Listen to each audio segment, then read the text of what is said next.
وهنبدأ كده. يعني اللعيبة البريميوم عندنا ايه؟ صلاح، سون، بالمر، ساكا، فودن، دي بروين، اوديجارد، برونو فرنانديز. هننزل اقل من كده بقى مش هيبقى بريميوم. حتى اوديجارد وبرونو ما يعتبروش بريميوم، بس حطيتهم معاه. مين الافضل للاقل؟ هنتكلم بشكل كده يعني الاول عن كل لاعب، وانتوا هتفهموا بقى مين الافضل ومين الاقل. عندك جدول ماتشات بالمر وصلاح اسهل جدول في كل اللعيبه البريمير. بالمر وصلاح. عندك صلاح يدخل على ابسويتش، على بريندفورد، على يونايتد اللي بيحبها، على نوتنجهام فورست، على بورنموث، ومعظم الماتشات دي على ارضه. وبعدها وولفر هامبتون وكريستال بالاس وتشيلسي وارسنال وبرايتون واستون فيلا وساوثهامبتون. معظم الماتشات دي يقدر يجيب فيها جوان. بس لو هنتكلم عن اول 5 ماتشات يا سيدي، عندك 3 ماتشات على ارضه، والماتشات حتى اللي بره ارضه ابسويتش ويونايتد، اللي هو ابسويتش درجه تانية المفروض يجيب فيها شويه اجوان حلوين، ويونايتد اللي هو اصلا يعني حتى ليفربول وهي وحشه لازم يجيب فيها اجوان. تقريبا ما جابش فيها اجوان غير في ماتش مثلا ولا ماتشين. فالمهم، صلاح جدول ماتشات ولا في احلى من كده. النقطة التانية اللي هقارن بيها مع كل اللعيبة، وهي انه ايه؟ ان هو شارك في كل الماتشات الودية، وكان موجود في كل المعسكر التحضيري، وكان وجاهز وزي الفل. وحتى في الماتشات الودية بيلعب حلو جدا، كل ماتش بينزل فيه يا بيصنع يا بيجيب، وقريب قوي للجون يا جماعة. يعني مع المدرب الجديد على اللي انا شفته، هو بيلعبه مهاجم وهمي، هو مش جناح. انا مش بلاقيه زي مع كلوب يقف واقف على الخط زي الباك الموسم اللي فات. لا، هو بيدخل دلوقتي وبتلاقيه كتير واقف كمهاجم. ماشي.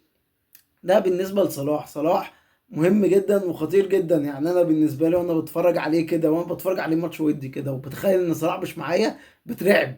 بترعب بجد يا جماعة، لا بترعب. وكمان في مشكلة تانية، ودي ميزة تانية لصلاح نفسه. مفيش حد في ليفربول تقدر تكفر بيه صلاح. مش على ان انت تجيب واحد نفس نقطه، لا، ما احنا هنتكلم في النقطه دي في باقي اللعيبه اللي هتكلم عليها. بس مفيش حد هيقدر حتى يجيب نص نقطه. دياز ده بطيخه. وكمان انت مش ضامن اصلا مين هيلعب اساسي. يعني انت متاكد ان حوضه جامبو او نونيز او مايونيز ده حد فيهم هيلعب اساسي؟ لا. ضامن جوتا او دياز؟ طب والله فابيو كارفالو ده لا، او اليوت، واحد من الاثنين لو ضمن يلعب اساسي ممكن افكر اجيبه. مش كفر لصلاح، بس يعني اختيارات حلوه على فكره. ده بالنسبه لصلاح. ندخل على مين؟ ندخل على بالمر. احلى ماتشات. بس ايه بقى؟ ده هنبدا بقى بالعيوب. نبدا بالعيب الاكبر. هو كل ده لسه ما رجعش. اعتقد لحد اللحظه اللي انا بصور فيها دي هو ما رجعش. يمكن بقى يرجع بعد الحلقة، الله أعلم. بس غيابه كل ده عن المعسكر التحضيري، وإن هو لسه بقى ما يعرفش أسلوب المدرب الجديد وإيه نظامه، الله أعلم هيبدأ الماتش الأول أساسي ولا لأ. يعني استنى لحد المؤتمرات، ولو بدأ هيبقى متكيف على الأسلوب الجديد بتاع الراجل ولا لأ، الله أعلم.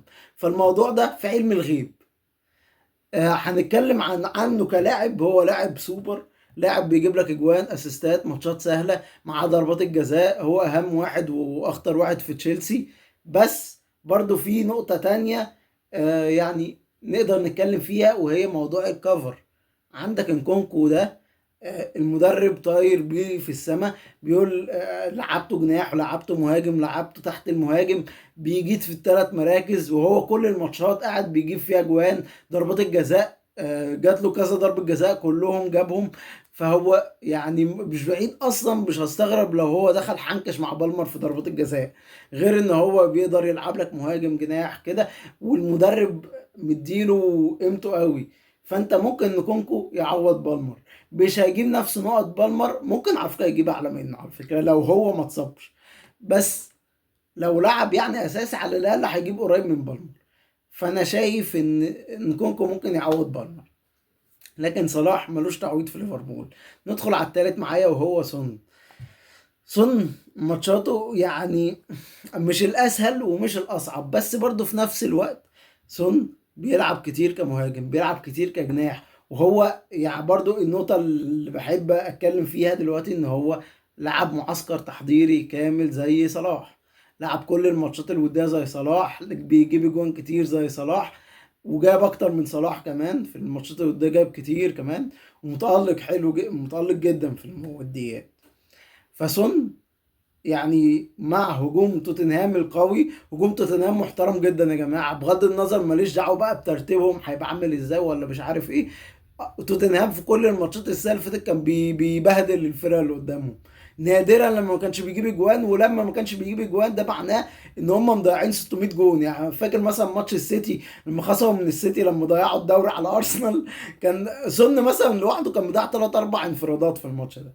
فتوتنهام بيوصلوا كتير للجون مهما كان الماتش صعب. يعني حتى كانوا قدام ارسنال كانوا بيجيبوا فيهم اجوان، بيجيبوا قدام ليفربول، بيجيبوا قدام اي حد حتى لو هيخسروا. فالفرقه دي هجوميا تقدر تعتمد عليها بغض النظر عن المدافعين او الفرقه اللي قدامهم. فسون اختيار حلو جدا، مفيش حد يقدر يكفره لحد دلوقتي. يمكن لو جابوا السولانكي مثلا ممكن نغير الكلام ده، لكن ريتشارلسون مش موجود اصلا في الوديات وغالبا هيمشي.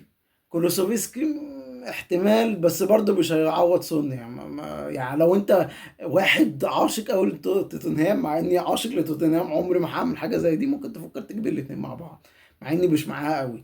جونسون اختيار ممتاز جدا، بس اتاكد الاول هيبقى اساسي ولا لا، ولا هيتدور فيه. ندخل على الرابع، ابني حبيبي ساكا. وساكا نور التدريبات اخيرا، بقاله يومين من بعد تصويري اهو للفيديو ده، بقاله يومين. يعني راجل والله العظيم راجل. يعني عندك لعيبه من البرتغال اللي هي لعيبه السيتي اللي هو روبن دياز وبرناردو سيلفا، واللعيبه دي اللي هم خارجين من بدري زي خيبتها، كل ده لسه ما رجعوش الفرقه بتاعته. ده وصل الفاينل ورجع، بص من امتى؟ رجع قبل لعيبه كتير جدا من اللي هم خرجوا حتى من بدري، قبل دي بروين والشله الحلوه دي اللي احنا هندخل عليه دلوقتي في السكه. فساكا ليه ميزه ان هو دلوقتي هو راجع من بقاله يومين، بس في مشكله ان هو برضه اكيد هيكون لسه مرهق. ساكا ماتشاته في الاول مش افضل شيء، بس هجومين ارسنال انتوا عارفينها هجوميا مرعبين، يقدروا يجيبوا في اي حد، ما حدش يقدر يقف قدامهم، ما حدش يقدر يقول لهم تلت التلاته كام. فرقه هجوميه ممتازين جدا. ساكا روعه. يعني عايز اقول لكم من السنه اللي فاتت حتى هو مش في افضل مستواه، والله مستواه ما كانش حلو، ده طول الموسم كان بيلعب على اصابه، وكان حرفيا من اعلى اللعيبه اللي جايبه نقط، وكان جايب نقط اقل من هالاند باربع نقط، هالاند اللي انتم مصدعيننا بيه. وساكا حرفيا كان عامل موسم يقرف، كان الماتشات كلها كان بيلعب مصاب، كل ماتش كان عليه العلامه الصفراء. فساكا اختيار حلو جدا جدا. هل ليه كفر؟ ممكن يكون هافرتس، هافرتس مش هيجيب زيه، بس يبقى كفر معقول برضه. هافرتس ان شاء الله هيظبط الدنيا الموسم ده، انا اتوقع ده، بس يفضل يلعب في المكان بتاع المهاجم، مش صانع لعب وفي خط الوسط. ندخل بقى على اخر اربعة معايا، فودن ودي بروين مع بعض، هنتكلم عليهم مع بعض. فودن ودي بروين مهم جدا، لو انت معكش هالاند لازم يكون معاك حد من السيتي، بس لو اتنين دول ما رجعوش مش مهم تجيب حد من السيتي غير لما يرجعوا. اصل ما فيش حد عدل في السيتي بعد هالاند هجوميا غير فودن ودي بروين. فودن ودي بروين مش موجودين، هتعتمد على دي بروين هتعتمد على هالاند، مين اللي هيصنع له جوان على اساسيه؟ هتقول لي بقى جريليش والحنكشه دي مع نفسك، مع نفسك. لكن فودن ودي بروين لحد النهارده، لحد لحظه التصوير دي، انا مش شايفهم نزلوا تدريبات. وجوارديولا نفسه قال احتمال ممكن ما يشاركوش كوميونتي شيلد، وممكن ما يبداوش في اول ماتش في الدوري، او ممكن يشاركوا على بعض الفترات. فاحنا هنستنى بقى لحد المؤتمرات، لو قال لك هلعب بكذا ماشي. يعني لو هلعب واحد من الاثنين، اكيد وش لازم يكون حد من اللعيبه السوبر اللي لازم يكونوا عندك، وخاصه فودن. بس لو الموضوع فيه قلق، ابعد عن الاثنين على الاقل اول ماتشين، وبعد اول ماتش حتى، وممكن بقى تجيبهم في الماتش التاني. ندخل على اخر اتنين، اوديجارد وبرونو فرنانديز، وانا عملت شورت عليهم في الشورتس، انا بنزل شورتس اللي ما يعرفش. اوديجارد وبرونو الاتنين يعني 8 ونص. اوديجارد بقى عنده مهام دفاعية مبالغ فيها بشكل مستفز، فانا بالنسبة لي يعني اوديجارد حتى معظم اجوانه اللي كان جايبها كانت ضربات جزاء، وكان ساكا هو اللي بيعطف عليه بضربات الجزاء. لكن برونو فرنانديز معاه ضربات الجزاء، وهو احصائيا اكتر واحد عمل فرص يعني محققة للاهداف في الموسم اللي فات. بس اللعيبه البطيخه هي اللي بتضيع له الفرص دي. بس اكيد هو طول ما هو بالمستوى ده، حتى هو برضو ما كانش افضل شيء، يقدر ان هو يصنع لك اجوان كتير جدا، يقدر ان هو يتقدم لك، وخاصة ان برونو بقى بيتقدم كتير وساعات بيلعب جناح كمان، عكس اوديجارد اللي بيقف ورا كتير. فلو هتخيرني بين الاتنين فانا هقول لك برونو وبعد كده اوديجارد، وما افضلش اوديجارد لان في لعيبة كتير بسعر 6.5 افضل منه. بس كده يا شباب، اظبطوا لي اللايكات والسبسكرايب والشير لاصحابكم، شجعوني كده عشان استمر معاكم.